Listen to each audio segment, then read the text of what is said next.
Sejam muito bem-vindos ao Descomplica Imóveis. Hoje eu vou te ensinar de forma prática a fazer uma avaliação de imóveis de forma profissional. Então, se você é engenheiro ou arquiteto e trabalha na área de avaliação ou tem interesse em conhecer mais sobre esse assunto, fica aí que esse vídeo é para você. Hoje falaremos de uma etapa crucial e muito importante para o seu estudo, a coleta de amostras. É ela que garante que os seus resultados sejam precisos. Então, sem demorar muito, vamos logo para o vídeo. Mas não esquece de deixar o like, se inscrever no canal e ativar o sininho para não perder nenhum vídeo novo. Eu vou minimizar a minha imagem para vocês não perderem nenhum detalhe das informações que eu vou passar para você nos slides. Neste vídeo, vamos isolar algumas variáveis que ajudam a determinar o valor do seu imóvel e vamos tratar de cada uma delas de forma distinta. Assim, vai ficar mais fácil de entender como cada uma delas vai interferir na sua avaliação final. É óbvio que se você coleta algumas amostras e elas não são similares ao imóvel que você está avaliando, o seu estudo vai estar poluído e os valores não serão precisos, né? Então vamos à primeira, a localização. Bom, eu trouxe aqui como exemplo a cidade onde eu moro, São José do Rio Preto. Nessa cidade, nós temos algumas regiões com valorização diferente dos imóveis, em virtude de proximidade de serviços, de outras construções já existentes, de estar mais próximo da área comercial, entre outras características que ajudam aí a determinar o valor, não é mesmo? Então, eu separei aqui algumas regiões, né? Essa é a cidade de São José do Rio Preto. Nós temos aqui o complexo da Zona Norte. Obviamente, ele é mais dividido do que isso, mas para exemplo, como eu não vou usar aqui a Zona Norte, eu deixei como uma única região. Separei também aqui a região onde engloba o centro e alguns outros bairros. Aqui é o centro da cidade, o centro comercial. A região aqui do lago, né, a região dos Damas, a Zona Sul e uma outra parte que também é a Zona Sul, mas que é um pouco diferente. A gente vai entender aqui no próximo slide, tá?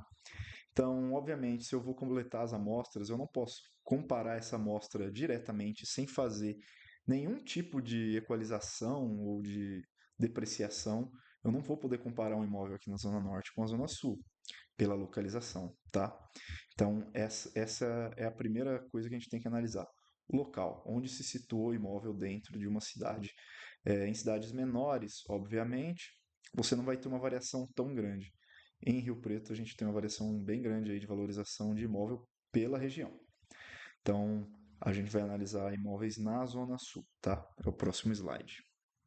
Bom, aqui é uma região da Zona Sul, onde nós temos duas áreas residenciais. Aqui é um loteamento que está sendo lançado, está quase para ser entregue, o complexo é pleno. Ele é um loteamento fechado, então ele já é um padrão mais alto. Dentro dele vai existir vários diferenciais, né? Quadra poliesportiva, quadra de tênis, salão de festa, ah, e inclusive um resort. É um conceito novo aqui de home resort. Aqui tem outro bairro, vocês podem perceber que são muito próximos, né, essas duas regiões. E aqui tem um outro bairro residencial não fechado, que não tem nenhum diferencial. Tá? É um loteamento aberto, não tem nenhum diferencial aqui dentro. Então, obviamente, eu não posso usar como amostra para os imóveis do E-Pleno este bairro e vice-versa. Do outro lado da rodovia, temos alguns bairros residenciais abertos que podem sim ser comparados com esse aqui, porque eles estão bem próximos, né? Estão em regiões próximas e as casas, por assim dizer, os imóveis são mais ou menos do mesmo padrão. Então, são amostras possíveis de serem utilizadas. Então, neste bairro aqui é, e neste bairro aqui. São separados, mas pode ser utilizado como amostra. Você vê que não faz sentido comparar um bairro fechado com um home resort, por exemplo, com loteamento aberto. Então, para efeito de localização, fica bem claro que esses dois estão na mesma região, na Zona Sul. Porém, devido à micro-região aqui, ao bairro mesmo, não pode ser comparado. E aos diferenciais também no condomínio. Então é um ponto para a gente sempre estar atento, tá? Aqui então é uma foto mais próxima, né, dos dois loteamentos. Aqui é o complexo pleno, que está em construção para ser entregue já. e esse outro bairro. Nós vemos que aqui tem toda uma diferença urbanística também, né? Urbanisticamente, ele é bem mais trabalhado, esse empreendimento, do que foi feito nesse bairro, tá? O segundo item, então, que a gente vai tratar de forma isolada agora, é o interior. Para a parte interior, a gente não vai considerar lote, né? A gente vai considerar apartamento. Então eu peguei alguns apartamentos em uma imobiliária na internet para a gente analisar e ver quais amostras que fazem sentido de serem comparadas. Então vamos lá para o próximo slide. Nós temos aqui três imóveis. Então essas duas fotos são do imóvel 1, essas outras duas fotos aqui são do imóvel 2 e essas outras duas fotos são do imóvel 3. Eu peguei mais ou menos a mesma região para a gente comparar e ficar mais fácil. É óbvio que quando você for fazer o seu estudo, você vai olhar mais do que isso, né? Mas aqui é só para a gente ter alguns exemplos para vocês entenderem o que pode e o que não pode ser comparado. Por exemplo, o imóvel 1 e o imóvel 3. Eles podem sim ser utilizados como amostra um do outro. A gente vê que eles têm mais ou menos o mesmo padrão de acabamento. Esqueçam a parte da mobília, tá? Finge que a mobília não existe. Mas vamos falar de acabamento. Piso frio, a pia do banheiro com a bancada no mármore mais ou menos do mesmo padrão, né? Pintura na parede, aqui um azulejo simples, um porcelanato, mas são acabamentos mais simples. Este imóvel do meio, a gente já vê que ele tem alguns acabamentos diferentes. Então ele tem um acabamento diferente aqui na parede, parece que é um com aquele famoso cimento queimado, né? Tem um acabamento melhor de piso aqui na sala de jantar e principalmente uma iluminação, aqui um projeto luminotécnico, né? Diferenciado quando comparado com os outros imóveis, que tem um pendante, aqui algumas luminárias mais antigas, né? Então esse projeto aqui ele é mais moderno, né? O interior, ele provavelmente foi reformado recentemente e tem acabamentos de maior qualidade. A gente percebe até pela modalidade aqui dos banheiros. Então a gente pode sim comparar esses dois. Esse do meio é um pouquinho diferente, tá? Então não seria a melhor amostra. Vamos supor que a gente está avaliando esse primeiro imóvel. A melhor amostra seria esse terceiro e não esse segundo. Aqui eu trouxe mais dois exemplos, tá? Então essas três primeiras fotos aqui, ó, a de baixo, a do canto e a da direita, são do imóvel 1 e essas do imóvel 2. Nós percebemos que eles são no padrão inferior aos imóveis do slide anterior, tá vendo? São inferiores. Porém, são comparáveis entre si. Então, este imóvel seria uma boa amostra para esse segundo, que é o imóvel dessas três fotos aqui, né? A do meio embaixo, a do canto inferior direito e a do canto superior direito. São excelentes amostras um para o outro. Acabamento de piso, simples na cozinha, janela, o tipo da janela que foi colocado em cada um deles. Ah, esse aqui ele tem um pouco mais de móvel planejado na cozinha, mas não é nada que vá interferir tanto assim no valor. O mais importante é o acabamento. A grande diferença aqui entre esses dois que a gente percebe de cara, né? A gente vê aqui as portas são mais ou menos da mesma época, portas antigas, né? Mas o que eles têm de diferente mesmo é o azulejo da cozinha. Aqui está um pouquinho melhor do que este, mas seriam boas amostras aí para se comparar, tá? Então vamos agora para o próximo slide. A gente vai entrar agora na área externa. Vamos então para a análise das áreas comuns. Estamos tratando de apartamentos e condomínios, né? Então vamos à análise da área externa. Nós temos aqui dois exemplos. Esse é o primeiro imóvel. As 6 fotos são deste primeiro apartamento, tá? Das áreas comuns. Nós temos aqui uma brinquedoteca simples com acabamento em piso e um papel de parede, um salão de festa com um acabamento em piso, um mini market 24 horas, que é um serviço aí para compra de autoatendimento, muito provavelmente. Temos as piscinas aqui, uma piscina infantil e uma piscina adulta. Temos aqui uma área de churrasqueira e uma academia simples, tá? O segundo imóvel, como podemos perceber, Ele tem uma academia mais elaborada, com acabamento melhor no chão, tem uma piscina olímpica, uma brinquedoteca mais bem construída, com acabamento de piso em resina, provavelmente, ou algum tipo de pintura plástica. Eu vou voltar no slide anterior, só para a gente comparar as duas brinquedotecas, tá? Então a gente vê que tem uma diferença grande aqui de qualidade da brinquedoteca e da academia.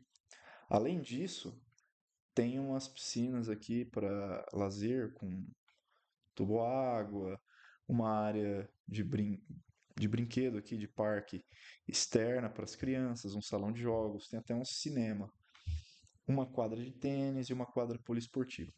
Então a gente vê que a quantidade e a qualidade dos diferenciais do segundo imóvel são muito maiores. Isso aqui vai gerar uma valorização para o seu apartamento. Então, mesmo que sejam iguais os acabamentos internos, não seriam amostras boas para se comparar. Você teria que buscar aí apartamentos que tenham áreas comuns similares e que tenham também as áreas internas e localização similares, como a gente falou anteriormente. Você poderia pegar, no caso, esse apartamento como amostra para esse, se a parte interna fosse igual, e aplicar um desconto, tá? Para reduzir aí o valor e ser utilizado como amostra. Fazer uma equalização das amostras, né? Então é isso. Vamos para a próxima análise, que é a fachada. Primeira coisa, quando a gente olha para um edifício de apartamento, a fachada é o que chama atenção. Então, obviamente, ela vai interferir também no valor do seu imóvel. Então, vamos à análise da fachada. Eu trouxe aqui dois imóveis que não podem ser comparados, tá? Percebe? A qualidade, a idade, a gente consegue determinar a idade do imóvel pela fachada. A gente percebe que o imóvel da esquerda é muito mais novo que esse da direita. E são padrões diferentes. Mesmo que o acabamento aqui seja todo refeito, se ele estiver internamente igual, né, e áreas comuns, como a gente passou anteriormente, iguais, pela fachada, esse imóvel já seria muito desvalorizado em relação a este. E não seria uma boa amostra para se comparar. Eu tenho agora aqui um próximo exemplo de imóveis comparáveis. Nós temos então esses dois imóveis, eles são diferentes, mas pela fachada, se internamente e as áreas comuns tivessem os mesmos serviços, a mesma qualidade de acabamento, pela fachada eles seriam sim comparáveis, tá? Então são boas amostras aí para a gente tomar. Lógico, levando em consideração o que a gente já passou antes, as outras variáveis de localização, de área interna e de área comum. Esse primeiro imóvel, ele é superior a esses dois. Então, esses dois servem sim de comparação para o outro, mas o imóvel da esquerda, aqui onde eu estou passando o mouse agora, não é uma amostra viável para esses dois prédios aqui, para esses apartamentos que estariam nesses dois prédios, tá bom? A gente está isolando as variáveis, vamos lembrar sempre disso. Quando eu falo que são boas amostras, levando em consideração somente a fachada, a gente ainda tem que levar em consideração a localização, o bairro, os acabamentos internos, as áreas externas, tá? Então aqui, isolando as variáveis, seriam boas amostras. O próximo tópico, espaços públicos. Eles ajudam sim a construir o valor do seu imóvel. Além, é lógico, do que a gente já passou, dos outros itens que a gente já passou. E os espaços públicos estão de maneira indireta relacionados à localização. Por que de maneira indireta? Porque cada local vai ter uma benfeitoria. Então, se você está próximo a um metrô, por mais que seja no mesmo bairro e que que esteja muito próximo, se você está perto de um metrô, isso já agrega valor para o seu imóvel. Estar próximo a escolas, a áreas de espaços públicos, tá? Então aqui a gente vai tratar especificamente de espaços públicos. Eu trouxe novamente como exemplo a cidade de São José do Rio Preto, por ser uma cidade que eu já conheço, já tenho bastante familiaridade, tá? Então nós temos aqui a região próxima aos damas, tem a lagoa, né? Tem o lago aqui que serve de abastecimento para a cidade. E nessa região existe ciclovia, pista de caminhada, É uma parte de lazer bem interessante. Na foto não está muito visível, a foto também já é um pouco antiga, mas aqui tem uma, uma pista de uma ciclovia, tem pista de caminhada, tem uma área, tem até um pessoal correndo aqui, uma área bem arborizada, uma região muito bonita. E é uma região muito valorizada, por esse motivo. Também, além de estar próximo desse lazer público, dessa área que é muito bem cuidada, também está próximo ao SESI. É um clube com escola, tem piscina, então é um tipo de serviço de espaço público, digamos assim, que ajuda a valorizar pela proximidade. Assim como imóveis que estão próximos à faculdade, próximos a metrô, tá? E temos outro bairro que a gente comparou anteriormente aqui com o Epleno, né? Temos aqui o que a gente tem dentro desse bairro de diferencial. Tem aqui um campinho de futebol, ele também está próximo aqui de um parque público, de um campo também. Tem um supermercado e tem algumas áreas verdes, né? Tem essa área verde e tem essa área verde. Aqui é o campinho de futebol, a gente vê que não tem nada demais, é um campo público. Tem o supermercado e a área verde não tem uma valorização em si, porque não tem ali uma ciclovia, uma pista de caminhada, não está muito bem cuidado. Vejam só, é muito diferente dessa área aqui. Essa área tá com cuidado melhor, né, na parte de paisagismo, na parte de jardinagem, em relação a essa região que não está bem cuidada, tá? Então, isso também ajuda a construir e destruir valor para o imóvel. Aqui nós temos o supermercado, que é um tipo de serviço que ajuda, mas não é um diferencial tão grande, até porque aqui em Rio Preto tem bastante imóvel próximo a supermercados, tá? É só para mostrar o que tem próximo aqui na região. Nós vemos que nesta região não tem muitos diferenciais, por isso é uma região menos valorizada. Podemos perceber então que essas 5 características são cruciais para determinar o valor do imóvel.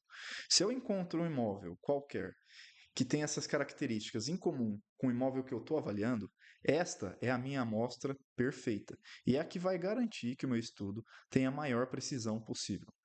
Se eu não encontrar nenhum imóvel que tenha todas as 5 características, eu posso pegar o que tenha maior número de características possíveis igual e a outra característica eu criar um fator de valorização ou de desvalorização para adequar a amostra ao meu estudo e conseguir utilizá-la. Isso quando eu não tiver uma quantidade de amostras suficiente para realizar o estudo, beleza? Por hoje foi isso. Gostou do vídeo? Deixa aqui nos comentários se você já teve algum problema em coletar amostras, se você já trabalha ou já trabalhou, ou se você quer trabalhar com avaliação. E até a próxima. Obrigado e tchau.